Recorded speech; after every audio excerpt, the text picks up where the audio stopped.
Hello everyone. My name is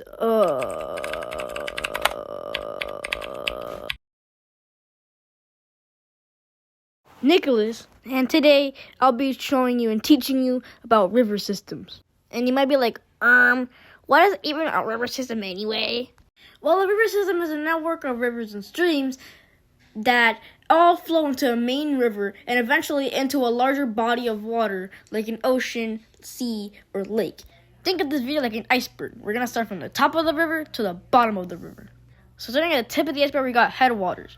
But Nico, why isn't it labeled headwater in the photo that you gave us?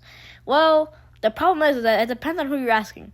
But all you need to know is that headwaters, also known as river source, is the starting point of a river, where the river begins its flow. Some facts you need to know is that river sources are usually located in the highlands or mountainous areas. It can come from rainfall or snowmelt, a spring where groundwater naturally emerges, a glacier which melts to form streams, or a lake that overflows into a stream or river. For example, the Amazon River sits in the Andes Mountains from melting glaciers.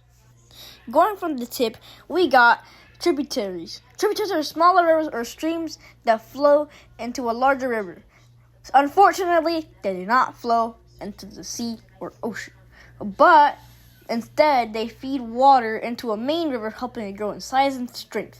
So it's going to become a big boy one day. Next, we got main river, which is the primary river that everything flows into. Didn't even need to explain that because it's very common knowledge. Next, we got floodplains. Floodplains are actually very simple to understand. Floodplains is the flat land next to a river that often floods when the river overflows its banks. One key feature is that it is formed by flood, so over time, floods deposit layers of nutrient-rich sediment, making the soil very fertile. Fun fact, floodplains are actually very good for farmers. In fact, here's a photo of a farmer working right now.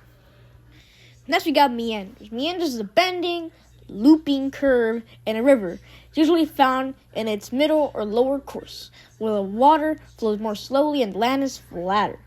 For example, the Mississippi River has a lot of large meanders. Sometimes a meander can get cut off from the main river, forming a separate U-shaped lake called an oxbow lake. That's funny. Okay, now for these few ones, I'm going to be getting off the diagram and explaining these ones, which is like 4, that are actually really important if you want to fully get the full grasp of river system. Next, we got runoff. As you can see, I have a cool little diagram that kind of shows how runoffs work. Anyway, runoff is the water that flows over the surface of the land after rainfall, snow melt, or irrigation instead of soaking on the ground like most other ones do. Fun fact, it's also a key part of the water cycle. Next on the list, we got river basins. A river basin, also called a drainage basin, is an entire area of land where all water from snow, rain, or streams drain into one main river and eventually flows out through a single outlet, such as a lake or a sea. Moving even deeper into the iceberg, if you forgot about that, we have eutrophication.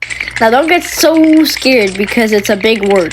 Eutrophication really means a process where bodies of water like lakes, rivers, or ponds become overloaded with nutrients, especially the nitrogen and phosphorus, often from fertilizers, sewage, and or runoff. Brackish water is a mix of fresh and salt water, with a higher salt content than fresh water, but a lower one than seawater. It is most commonly found where rivers meet the ocean, in places called estuaries. Going back to the diagram, we got delta. A delta is a landform created when a river carrying sediment flows into a larger, slower-moving body of water, like an ocean, lake, or sea. A river mouth is the place where a river empties into a larger body of water, such as an ocean, sea, lake, or another river. This is the reason why river mouths are located at the bottom of the river. And with that, that's the end of the river systems video. I hope that you enjoyed this video. Now, I'm going to put an outro. You better like it. I found everybody a fun assignment.